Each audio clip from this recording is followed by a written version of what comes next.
गावी पोचल्या पोचल्या हे बघून एवढा माझा त्रागा होईल असं वाटलंच नव्हतं. का ते बघाच. त्याआधी ना उद्या गावी जायचं असल्यामुळे माझं पार्लरमध्ये काम होतं, ते उरकून समोरच असलेल्या डीमार्टमध्ये शॉपिंग करायची होती. डीमार्ट वॉकिंग डिस्टन्सवरच असल्यामुळे काय प्रश्नच नव्हता. घरी जायचं असेल ना तर प्रत्येकाची जास्त करून शॉपिंग इथंच होते.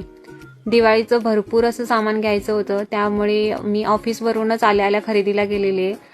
बरं, एक एक सामान मी निरखून घेऊन एकदाचं काउंटर गाठलं.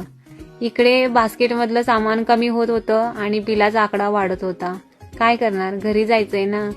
जे आवडेल ते आणि पाहिजे ते असं बास्केटमध्ये उचलून टाकतच होते. ही एवढी अशी खरेदी केलेली. त्यानंतर सगळं आटोपून ना रात्री 10:30च्या सुमारास माझा प्रवास सुरू झाला. परत सकाळी 9:30च्या दरम्यान गावी पोहोचले. गावी आल्यानंतर ना बाकी कोणावर माझं लक्ष जावो अगं न जावो, पण मी लावलेल्या झाडांवर लक्ष जाणार नाही असं होणारच नाही. ते बघितल्याशिवाय मला काही चैन पडतच नाही.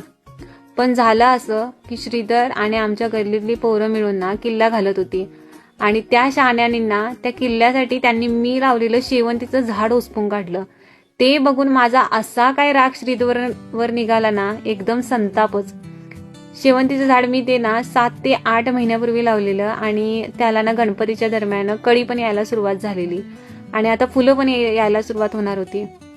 ही अशी आईनं काढून ठेवलेली होती त्या झाडाची फुलं. पण आता काय करणार असं म्हणून मनाची समजूत काढून फ्रेश होऊन जेवून घेतलं. बाकी आमच्या घरी या चॅनलशिवाय दुसरं कोणतंच चॅनल तुम्हाला बघायला मिळणार नाही, कारण याचं म्हणजे आमची पिताश्री.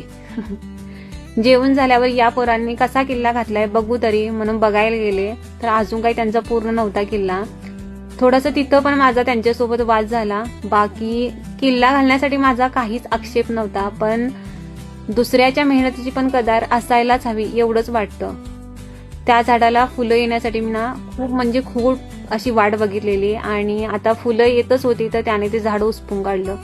असो, यावर तुमची काय प्रतिक्रिया आहे ना हे कमेंटमध्ये नक्की सांगा.